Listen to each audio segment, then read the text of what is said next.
बजबज के टीएमसी नेता number 2 block के अध्यक्ष सुब्रत बनर्जी ने पूर्व जस्टिस अभिजीत गंगोपाध्याय पर हमला बोला है। अभिजीत गंगोपाध्याय की तुलना गिरगिट से की है। सुब्रत बनर्जी ने आज बजबज ब्लॉक 2 में विरोध मार्च के अंत में एक मंच पर खड़े होकर पूर्व न्यायाधीश अभिजीत गंगोपाध्याय को गिरगिट बाबू कहा है। वहीं डायमंड हार्बर सेंटर में सभी तृणमूल को देखते हुए सुब्रत बनर्जी ने अभिजीत गंगोपाध्याय को धमकी दी।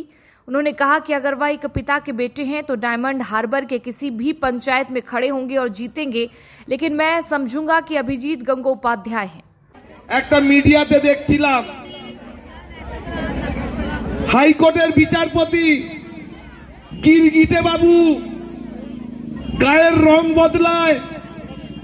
উনি গিরগিটে অনেক দিন আগে থেকে তাল নিচ্ছিল কখন আমি দল করব, কখন আমি বিজেপিতে যাব।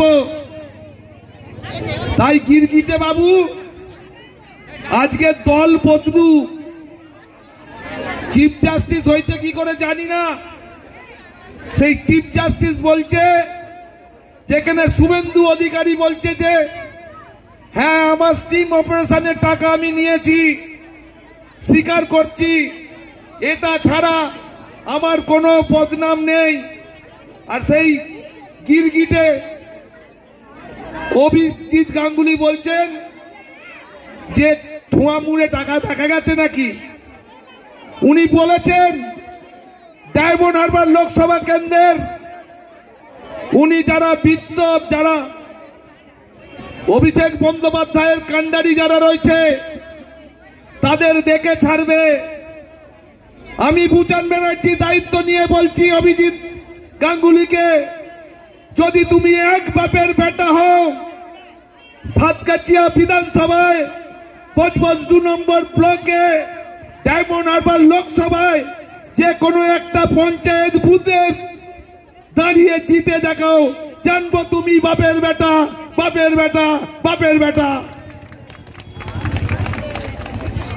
সবে কাল দল ত্যাগ করে কালকে সবে চিফ জাস্টিস হয়ে বড় বড় কথা বলছিল, বলছে অভিষেক বন্দ্যোপাধ্যায় চোর, ছ্যাঁচোর। আরে এটা উন্নয়নের ডায়মন্ড হারবার, এটা দুর্বৃত্তের ডায়মন্ড হারবার না। এই ডায়মন্ড হারবার হচ্ছে মানুষের কাজ করার ডায়মন্ড হারবার। এই ডায়মন্ড হারবার হচ্ছে আমাদের এলাকার মানুষের উন্নয়নের ডায়মন্ড হারবার। এখানে অভিষেক ব্যানার্জির চুলের কাছে তুমি যেতে পারবে না। তুমি কি জব্দ করবে অভিজিৎ গাঙ্গুলি ভাই চিফ জাস্টিস গিরগিটে? আমি ওনাকে বলে দেই, যদি এক বাপের বেটা হও, আমাদের সাতগাছিয়া বিধানসভায় বজবজ 2 একটা গ্রাম সভায় দাঁড়িয়ে জিতে দেখাও, এই কথা বলবো, জানবো তুমি বাপের বেটা। তাই বক্তব্য দীর্ঘায়িত করব না। আপনারা প্রায় 3 থেকে 4 হাজার মানুষ নিয়ে আমরা মিছিল করেছি। আমরা অনেকটা প্রায় 2-3 কিলোমিটার রাস্তা আমরা হেঁটেছি। তাই বক্তব্য দীর্ঘায়িত করব না। আমরা 10 তারিখে যাব। কাল আমাদের সভা আছে নদাকালী যতীন্দ্র ময়দানে, জুন মালিয়া আসবে। আপনাদের যাদের যাদের যেতে ইচ্ছা লাগে আপনারা সবাই যাবেন, গিয়ে হাজির হবেন। এবং 10 তারিখে আমরা জনগর্জন মানে জনগণের আওয়াজ দিল্লি পর্যন্ত পৌঁছে দেবো। আমরা সবাই একসাথে যাব।